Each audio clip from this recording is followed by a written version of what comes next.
quelle semaine pour le football algérien! Ça a bougé dans tous les sens. Entre une carrière qui se joue au tribunal, des compliments qui viennent de très très haut et la nouvelle garde qui pousse, on fait le point sur une actualité vraiment chargée. Alors au programme, on plonge direct dans le dossier chaud, la bataille juridique de Youssef Belaïli. Juste après, on passera à quelque chose de beaucoup plus positif, avec les éloges d'un certain Pep Guardiola pour un Fenech.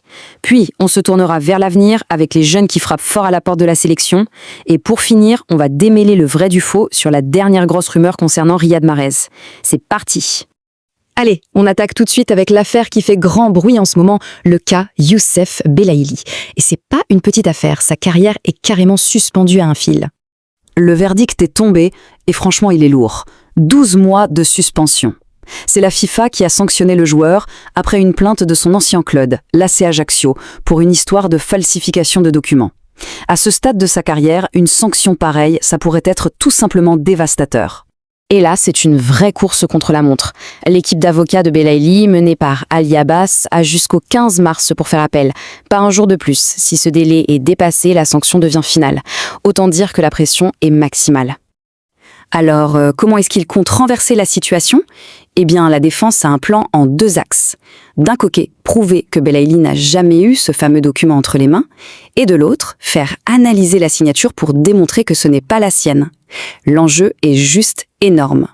Bon, on change complètement d'ambiance, on laisse les tribunaux de côté pour passer à une nouvelle bien plus réjouissante. Pendant que certains sont dans la tourmente, d'autres reçoivent les compliments des plus grands noms du football. C'est le cas de Ryan Aït-Nouri. Écoutez bien ça. Ces mots, ils ne viennent pas dans n'importe qui. C'est Pep Guardiola, l'entraîneur de Manchester City, un des plus grands de l'histoire, qui les prononce. Et quand il parle comme ça d'un joueur, croyez-moi, ça pèse très, très lourd. C'est une vraie consécration. Ce qui est incroyable, c'est à quel point l'éloge est détaillé. Guardiola ne se contente pas de dire « il est bon ». Non, il décortique son jeu, sa qualité technique, son intelligence tactique, son agressivité et même sa vitesse. En gros, il le décrit comme un joueur moderne et complet. Une solution de plus pour son club, mais aussi, bien sûr, pour les Fenech.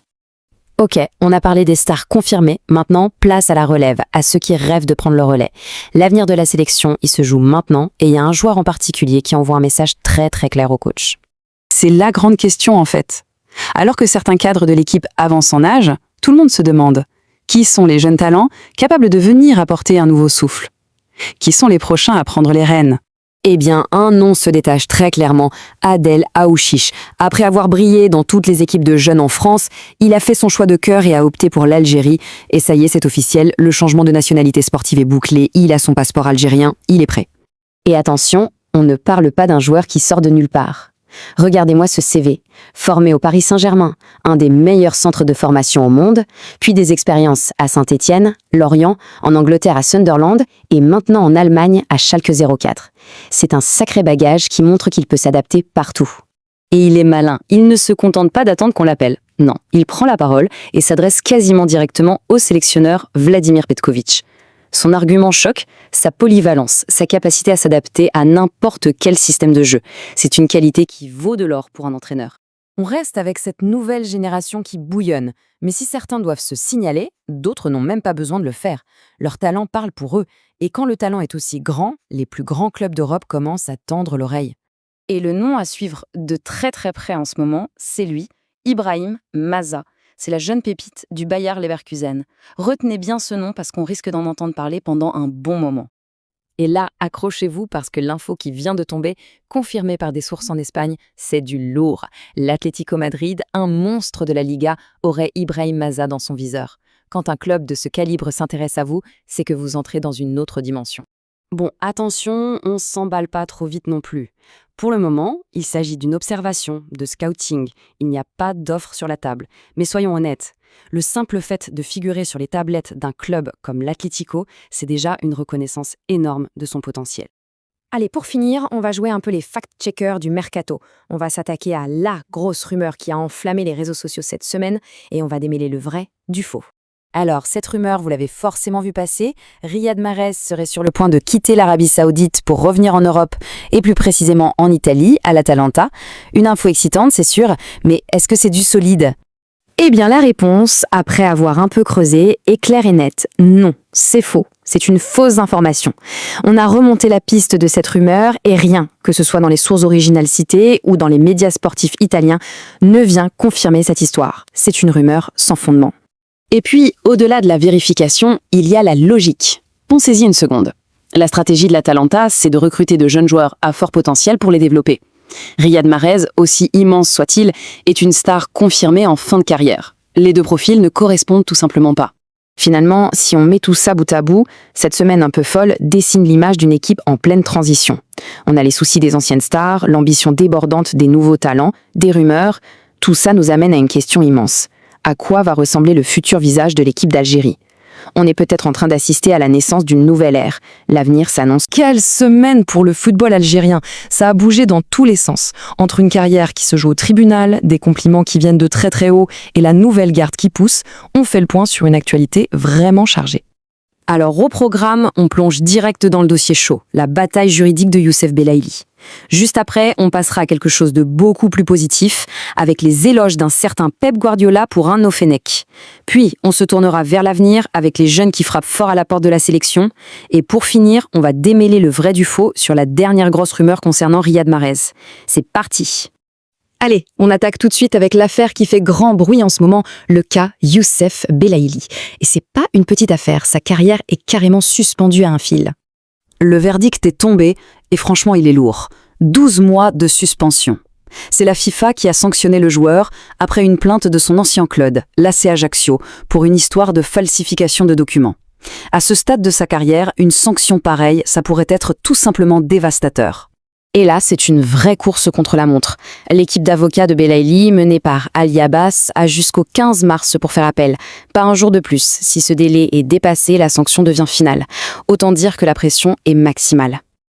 Alors, comment est-ce qu'il compte renverser la situation ? Eh bien, la défense a un plan en 2 axes. D'un côté, prouver que Belaïli n'a jamais eu ce fameux document entre les mains, et de l'autre, faire analyser la signature pour démontrer que ce n'est pas la sienne. L'enjeu est juste énorme. Bon, on change complètement d'ambiance, on laisse les tribunaux de côté pour passer à une nouvelle bien plus réjouissante. Pendant que certains sont dans la tourmente, d'autres reçoivent les compliments des plus grands noms du football. C'est le cas de Ryan Aït-Nouri. Écoutez bien ça. Ces mots, ils ne viennent pas dans n'importe qui. C'est Pep Guardiola, l'entraîneur de Manchester City, un des plus grands de l'histoire, qui les prononce. Et quand il parle comme ça d'un joueur, croyez-moi, ça pèse très, très lourd. C'est une vraie consécration. Ce qui est incroyable, c'est à quel point l'éloge est détaillé.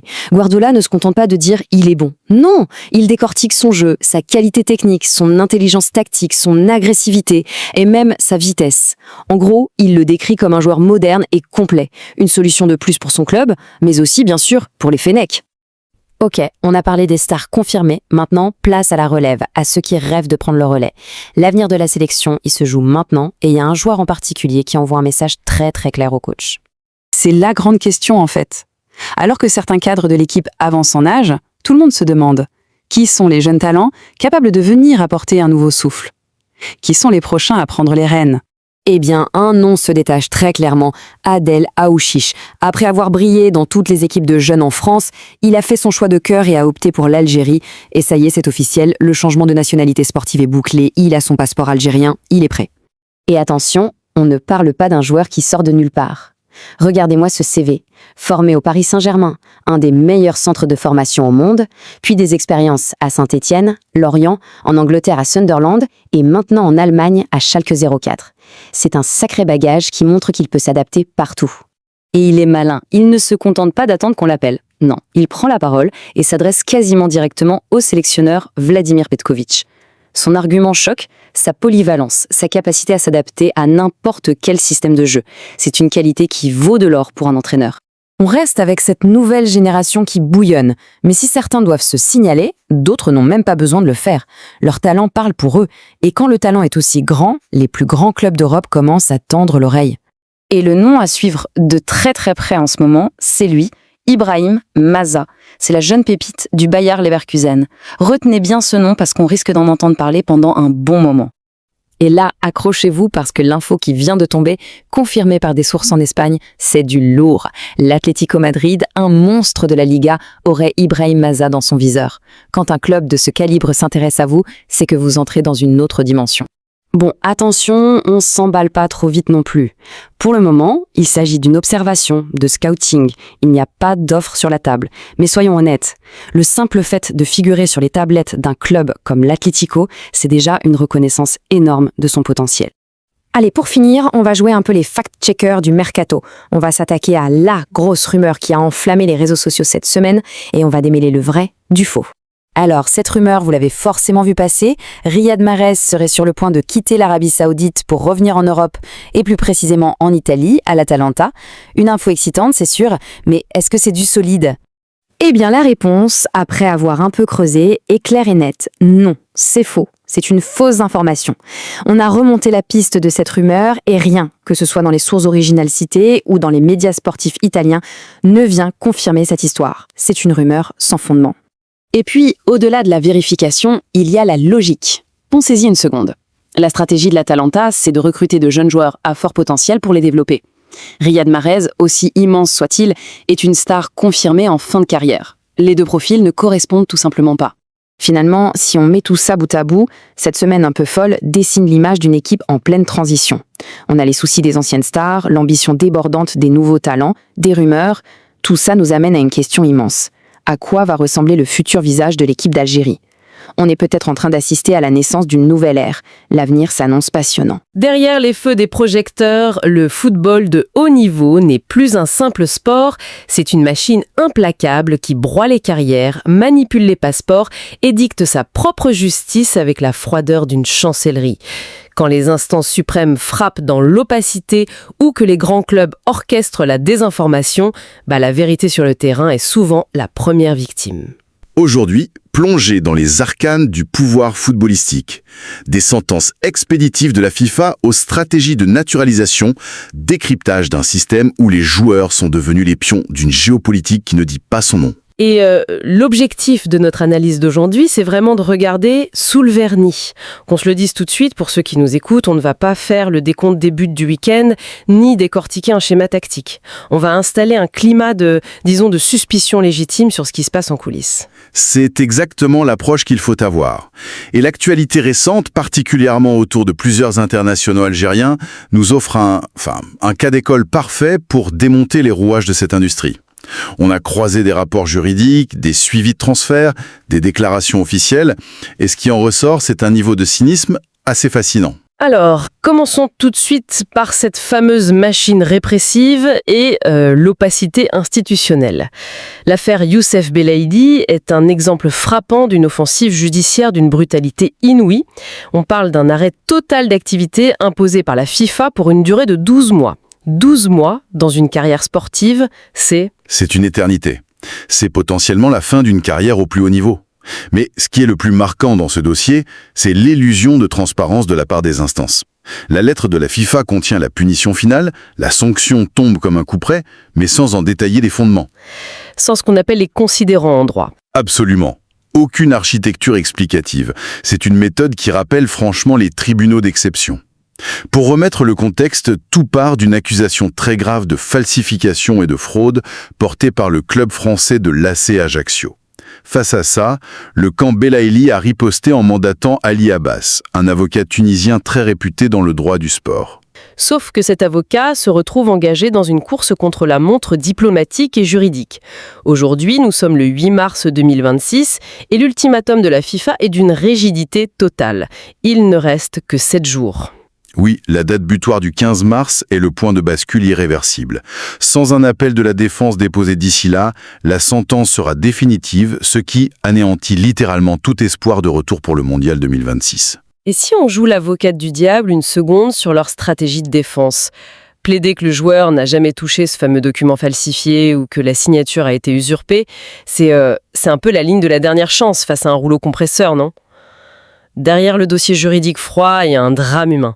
Un joueur qui espérait simplement revenir de blessure pour la Coupe du Monde et qui est soudainement mis au banc du système mondial par un courrier sans explication. C'est la dureté d'un système qui privilégie la sanction rapide à la manifestation de la vérité complexe.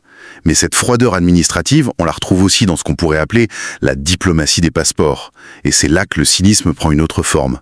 Une forme basée sur l'attente. Ça nous amène directement au dossier Adil Aouchiche. Si on déplace l'analyse sur le terrain des allégeances nationales, le changement de nationalité sportive aujourd'hui, c'est presque une défection stratégique, une véritable ingénierie identitaire. On parle d'un pur produit de l'Académie du Paris Saint-Germain. Un joueur qui a été international français dans absolument toutes les catégories de jeunes, des U16 aux U20, et qui bascule soudainement vers l'Algérie. La chronologie de cette manœuvre est d'ailleurs révélatrice. Oui, c'est une opération menée tambour battant. Premier contact officiel à l'été 2024 avec le sélectionneur Vladimir Petkovic. Et derrière, en septembre 2024, obtention en urgence d'un passeport algérien au consulat de Londres. Avec évidemment l'argumentaire officiel bien rodé du joueur qui affirme, je cite, « vouloir intégrer un projet sportif à long terme et surtout pas saisir une simple opportunité pour le mondial ». Bien sûr, le narratif est parfait, mais le paradoxe du silence officiel actuel est d'une ironie cruelle. Aujourd'hui, Aouchiche est en 2e division allemande avec Schalke 04, après avoir pas mal voyagé entre Saint-Étienne, Lorient, Sunderland, et depuis l'Allemagne, il fait des appels du pied médiatiques évidents. Il vante sa polyvalence au milieu de terrain, sa capacité d'adaptation tactique, il se met en vitrine. Et en face ? En face, la fédération l'ignore. Mais attention, les observateurs n'analysent pas l'attitude de Petkovic comme un simple oubli. C'est une posture d'attente hautement stratégique. Face à la densité d'effectifs actuels au milieu de terrain, le joueur est maintenu dans ce qu'on appelle la liste élargie. L'antichambre du pouvoir, en gros. Exactement. Ça prouve que changer de passeport dans une ambassade ne garantit plus un laissez-passer automatique pour le très haut niveau. L'État souverain, ici sportif, garde la mainmise totale sur ses actifs. Et en parlant d'actifs, la gestion des joueurs par les clubs est encore plus brutale. Parce que si les nations font poireauter les joueurs, les clubs, eux, appliquent un protectionnisme clinique. Passons à la brutalité des bancs de touche avec la stratégie de Manchester City sur Ryan Aït-Nouri. C'est un cas d'école de gestion de portefeuille. On connaît la communication de Pep Guardiola. C'est un maître en la matière. Des louanges publiques extrêmement calculées concernant Aït-Nouri. Il encense son intelligence tactique, son agressivité défensive, sa vitesse. Il fait monter la valeur de l'action en quelque sorte. Et pourtant, face à une toute petite gêne à la cuisse ressentie contre Nottingham Forest, quelle est la sanction ? Immédiate. Guardiola l'exclut totalement de la feuille de match contre Newcastle en FA Cup, un match qu'il remporte aisément 3-1 d'ailleurs. C'est le pragmatisme absolu du système. Le joueur est un actif, un investissement lourd qu'on ne risque sous aucun prétexte. C'est une gestion purement sanitaire. Et le pire, c'est que ce protectionnisme arrange parfaitement la sélection nationale, en fait. Ça leur évite l'envoi d'un soldat à moitié blessé qu'il faudra gérer à l'infirmerie pendant la trêve. C'est du gagnant-gagnant pour les institutions, mais le joueur, lui, est mis sous cloche. Tout à fait. Mais cette protection de luxe contraste violemment avec les joueurs dont la cote est en baisse. Si on observe 2 destins croisés à l'Olympique de Marseille lors de leur match contre Toulouse, on voit l'autre face de la pièce. D'un côté, on a la réhabilitation clinique d'Amine Gouiri, qui est relancée très exactement à la 66e minute après sa blessure. Tout est millimétré. Et de l'autre, l'effacement total d'Imad Abdelli. Purement et simplement rayé de la liste. C'est fascinant cette éviction. On parle d'un ancien joueur brillant d'Angers, mais dont les débuts ratés à Marseille ont attiré les foudres du public. Et on peut se poser la question des motivations réelles de l'entraîneur. Est-ce qu'il l'écarte pour le protéger de la pression médiatique écrasante, ou est-ce qu'il procède à un simple déclassement d'un actif jugé défaillant ? On cache l'erreur de casting. Dans cette industrie, la protection psychologique est souvent un effet secondaire du déclassement financier. Ce cynisme institutionnel, on peut d'ailleurs le mettre en parallèle avec la situation de Mehdi Dorval, le capitaine de Bari en Italie. Ah, Dorval, c'est un autre monde. Sa seule politique, c'est la survie. Il se bat dans la boue pour le maintien de son club en 2e division et la négociation d'une simple prolongation de contrat. On est loin des ambassades londoniennes et des communiqués médicaux de Manchester City. C'est la fracture sociale du football de haut niveau, mais que ce soit dans l'élite ou dans les divisions inférieures, il y a un élément qui englobe tout ça, un outil de contrôle massif. La guerre de l'information, la création de valeur par l'ombre et la manipulation des marchés, c'est un de nos axes de décryptage les plus forts aujourd'hui, et l'exemple d'Ibrahim Maza est parfait pour illustrer ça. Ibrahim Maza, c'est le prospect idéal. Profil jeune, créatif, évoluant au Bayer Leverkusen. On a vu émerger une véritable stratégie de monitoring européen de la part de l'Atlético de Madrid. Le club espagnol le surveillerait de près. Et le terme clé ici, c'est vraiment le mot surveillance. Parce que l'absence d'offre officielle n'est même pas un frein. Dans cette diplomatie souterraine, la simple rumeur d'une supervision espagnole suffit à valider le potentiel du joueur aux yeux du marché. Ça fait artificiellement grimper sa cote. Le Bayer Leverkusen est alors perçu par le marché et par le clan du joueur comme une simple zone de transit vers l'élite européenne. La rumeur devient un instrument financier. C'est de l'ingénierie financière pure et dure, mais la rumeur peut aussi prendre la forme d'une désinformation agressive, une arme d'audience massive. Et je veux m'attaquer fermement à cette rumeur concernant Riyad Mahrez. C'est symptomatique d'un journalisme de clic qui a perdu tout repère. L'intérêt présumé de l'Atalanta Bergame pour le rapatrier. C'est bien ça, hein? Exactement. Annoncer qu'un club de Ligue des Champions structuré comme l'Atalanta veut recruter Riyad Mahrez, qui joue actuellement à Al Ahly en Arabie Saoudite, c'est une machination pure et simple. Et quand on démonte l'architecture de cette fausse nouvelle, ça s'effondre en quelques secondes. En remontant la source initiale, on tombe sur un compte obscur appelé Transfer Feed. La presse italienne sérieuse, celle qui a ses entrées au club, n'a absolument jamais relayé cette information. C'est un mirage. Surtout que ça contredit toute la logique stratégique de l'Atalanta. Complètement. L'Atalanta cherche effectivement un ailier droit, c'est un fait. Mais leur modèle, c'est de cibler un profil jeune, en développement. Les cellules de recrutement penchent plutôt pour le jeune talent algérien Arsims, pas du tout pour un joueur en fin de carrière à 1 ou 2 ans de la retraite sportive. Un rapatriement en Europe avec un salaire de prince saoudien n'a strictement aucun sens économique ni sportif pour Bergame. C'est la désinformation utilisée pour manipuler l'attention des supporters, rien d'autre. Ce qui nous ramène au fil conducteur de notre réflexion d'aujourd'hui. L'écosystème du football traite ses acteurs avec une rationalité implacable, très loin de la ferveur des tribunes et les discours romantiques. Oui, des tribunaux fermés de la FIFA qui détruisent des carrières sans justification, aux jeux de passeport instrumentalisés dans les ambassades, en passant par les rumeurs fabriquées sur les marchés des transferts, la mécanique est froide. C'est un système de contrôle, de gestion de ressources et d'influence géopolitique qui ne s'arrête jamais de tourner. Face à ce grand théâtre d'ombre, une question demeure, et c'est ce que notre auditoire devrait garder à l'esprit la prochaine fois qu'un match commence. À qui profite réellement l'opacité d'un système qui maintient l'illusion que le destin d'un joueur se joue uniquement sur la pelouse ? Peut-être faut-il cesser de regarder les pieds des acteurs pour enfin observer les mains de ceux qui rédigent les contrats et orchestrent les rumeurs.